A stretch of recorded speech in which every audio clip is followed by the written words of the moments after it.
Remember how a week ago I told you that Dark Souls 1 doesn't have any of the weird matchmaking systems that are designed to prevent people from having an easy go at multiplayer, leaving soul level as the only important factor when it comes to multiplayer interactions online. Well, turns out I was wrong, because as it seems, they have actually implemented a form of weapon matchmaking specifically for Dark Souls Remastered. Before we get to the gist of changes, it is important to understand who is in charge of things here. From what we know, FromSoft had nothing to do with the remaster, so this leaves only two possible suspects for our case: Namco and the guys that were doing the remaster, QLOC. So my understanding here is that QLOC didn't really want to have any personal input as to how the game feels, plays and works, or in other words, they didn't want to change anything. This leads me to believe that implementing these matchmaking changes was Namco's idea. After all, they're the publisher. With that out of the way, let's take a look at how the new system works and how it affects the multiplayer aspect of the game. Just like it usually is with all Souls games, we don't actually know for a fact how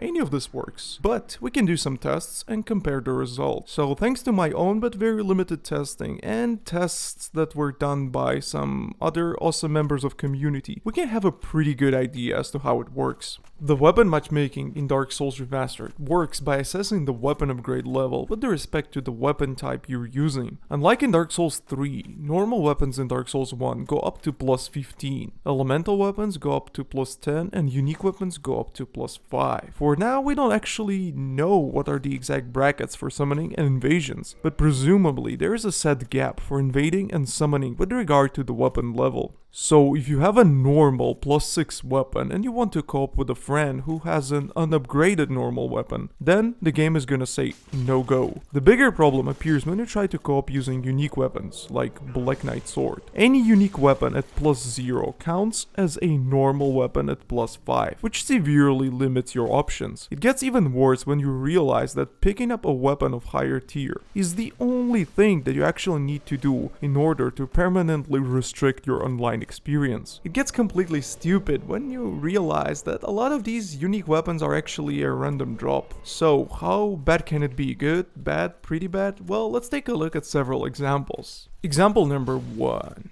Imagine that you're a brave undead, a PvE enthusiast, and an adventurer. You progress through the undead burg, stumble upon a Black Knight, and defeat the said Black Knight. Well, lucky you, he drops the sword. The sword goes into your inventory automatically and boom.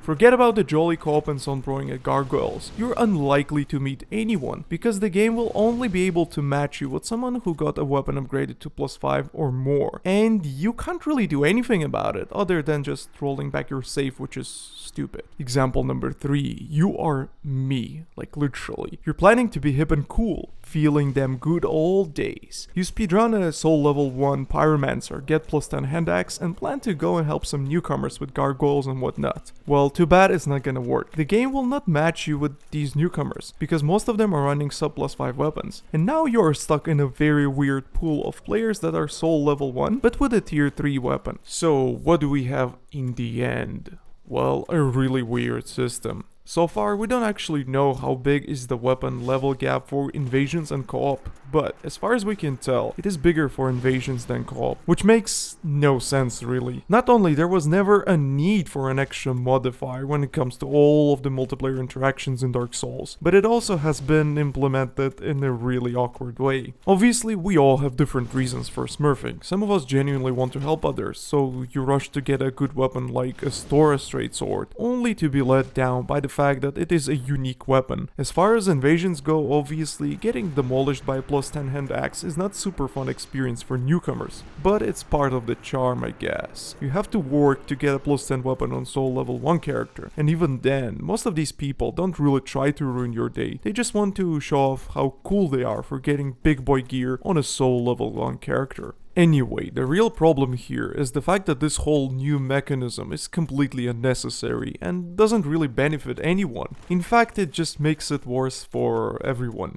If Namco wanted to protect the experience that newcomers get, they should have invested a bit more into it, because all we got right now is this rudimentary matchmaking system that can completely prevent newcomers from enjoying the multiplayer aspect of the game. Was it worth it? Well, it's up to you to decide. Obviously, this issue is completely irrelevant to high-level meta PvP, because when it comes to dueling, everyone is at meta soul level with maxed out gear anyway, but it affects one of the more fun aspects of the game, co-op and invasions at low levels, which is quite a charming experience by definition. It is pretty sad that in an attempt to fix a problem that wasn't really there, they have created another, much bigger problem. Instead of protecting beginners from veterans, the game is playing lottery with newcomers, with the reward being protection from pretty much everyone altogether. If you think of it, very few undeads are actually interested in dueling or fight clubs, so the majority will likely experience multiplayer through co-op and invasions, and those two elements end up suffering the most. There are some other changes that I would love to address, but it will happen later on this week. For now, let me know how you feel about this new matchmaking system and whether you think it was worth the cost. If you ask me, all they had to do is to just touch nothing, and sadly, they have somehow failed it. If you have any extra information about how weapon matchmaking works in Dark Souls Remastered, feel free to leave a comment, I'll pin it. But for now, refer to this awesome Reddit post by Jonathan ECG for more information. Thank you for watching, and I'll see you